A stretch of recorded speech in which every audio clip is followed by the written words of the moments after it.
Todos hemos escuchado de la Cuarta Transformación en México, pero si somos honestos, lo que más se escucha son discusiones. Gente que la defiende con todo y gente que la critica con la misma intensidad. Unos dicen que es un cambio profundo, otros dicen que es un riesgo, y entre todo eso se pierde lo más importante, entender. Porque hoy mucha gente opina, pero no siempre se detiene a ver de dónde viene todo esto. ¿Cómo empezó? ¿Por qué empezó? ¿Y por qué millones de personas decidieron apoyar algo así? Porque una cosa es lo que te cuentan y otra muy distinta, lo que la gente ha vivido. Entonces, en lugar de repetir lo que ya se dice todos los días, vamos a hacer algo más simple, vamos a entenderlo. Y para eso hay que irse al inicio, a la colonia. Cuando llegan los españoles, no llegan a integrarse, llegan a imponer un orden donde unos mandan y otros obedecen, donde unos tienen acceso a la tierra, al poder, a las decisiones, y la gran mayoría queda fuera, sin voz, sin derechos reales, sin oportunidades, y eso no fue casualidad. Había una idea clara de superioridad, religiosa, cultural, de organización. Se asumía que lo que venía de Europa era mejor, pero la realidad era otra. Aquí ya había conocimiento. Los mayas entendían el tiempo con una precisión impresionante. Los mexicas habían construido sistemas hidráulicos avanzados, acueductos, chinampas. Tenochtitlán era una ciudad ordenada, limpia, funcional, cuando muchas ciudades europeas ni se acercaban a eso.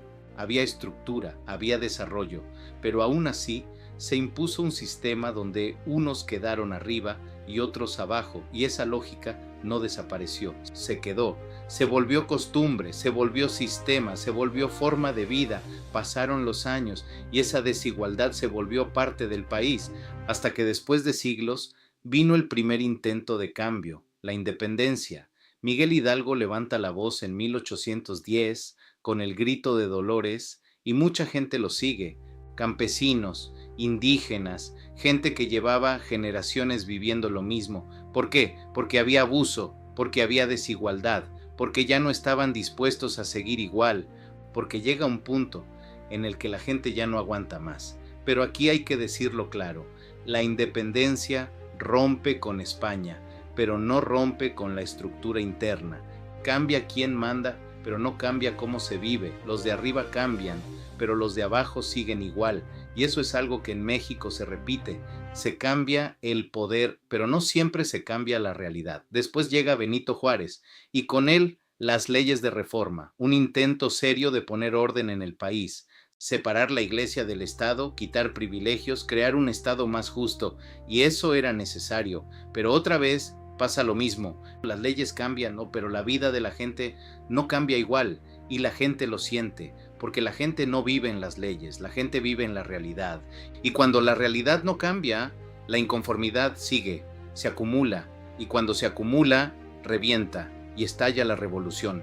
Emiliano Zapata en el sur, gritando tierra y libertad, Pancho Villa en el norte, representando a otros que también estaban cansados. Esto ya no era política, era sobrevivencia, era gente que no tenía nada que perder. Después de años de guerra, llega la Constitución de 1917, derechos sociales, tierra, un Estado más fuerte. Por primera vez, el país intenta cambiar de fondo, pero una cosa es escribir derechos y otra muy distinta, hacerlos realidad.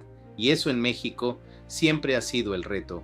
El país sigue en reconstrucción hasta que llega Lázaro Cárdenas, y ahí sí se siente distinto. Reparte tierras, apoya a los trabajadores, nacionaliza el petróleo en 1938 y la gente lo vive, porque cuando el cambio es real, se siente en la vida diaria, pero ese rumbo no se rompe de golpe, se va moviendo poco a poco, casi sin que la gente lo note al inicio.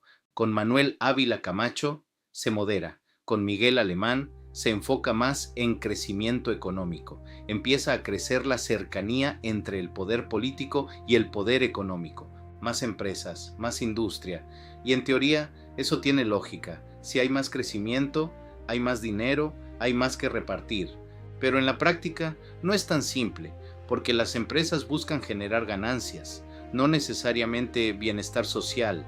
Y cuando el enfoque cambia, también cambian las prioridades.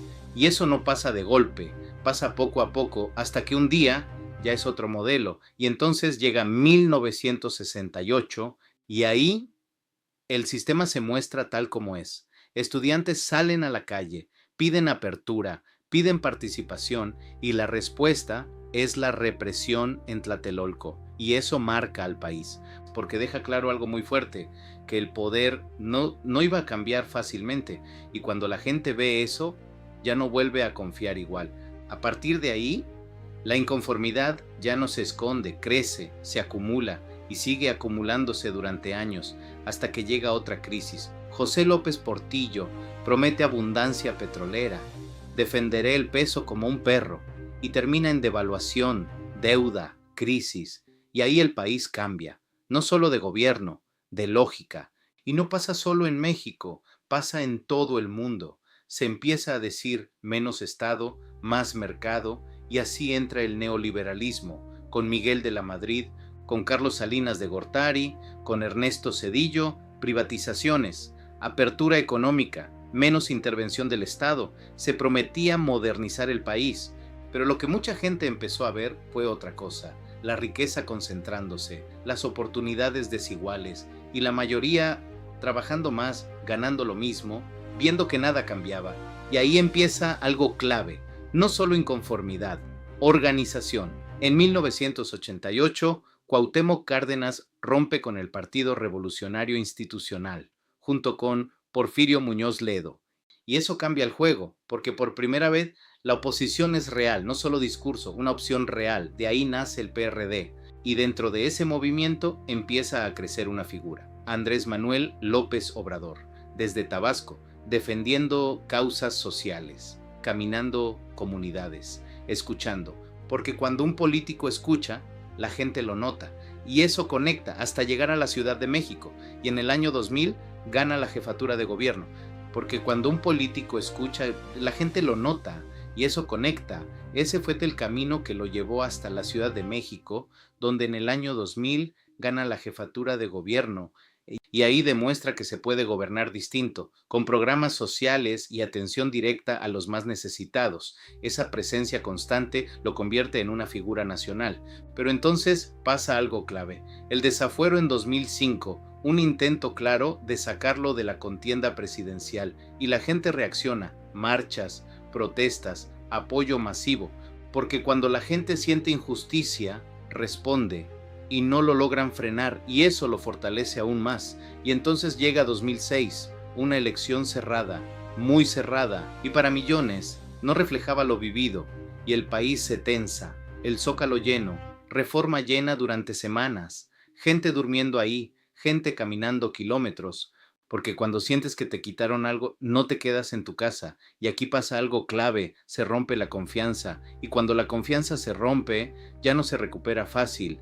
Y sí, hubo quien pidió ir más allá, pero se toma una decisión histórica: no violencia, seguir, organizar, construir, y eso cambia todo, porque el movimiento no desaparece, se hace más fuerte, más profundo, más consciente, y llega 2012, y mucha gente siente lo mismo: compra de votos, dinero, lo de siempre, y muchos participan porque no tienen otra opción, pero después viene la realidad y nada cambia, y entonces esa frustración ya no es momentánea, se vuelve acumulada, y cuando eso se acumula, se convierte en decisión, y entonces viene el rompimiento, salir del PRD, porque ya no representaba el movimiento original, y empezar de nuevo, y así nace Morena, no de cero, sino de años de trabajo, de recorridos, de gente convencida, la revolución de las conciencias, y entonces el movimiento crece, porque ya había base, ya había historia, ya había hartazgo.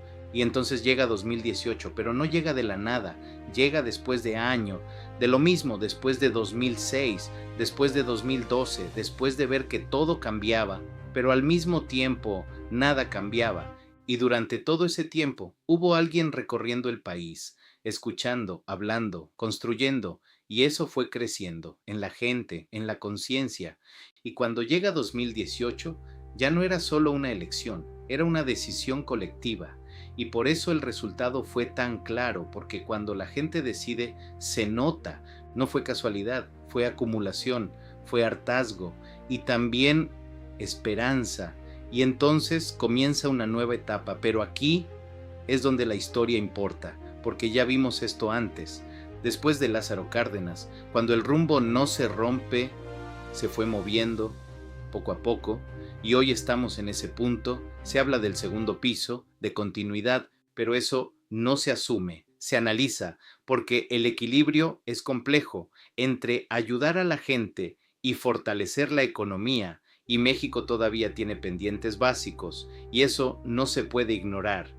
Por eso la pregunta sigue abierta. ¿Estamos consolidando un cambio de fondo o estamos viendo un ajuste como ya pasó antes? Eso es lo que tenemos que seguir analizando.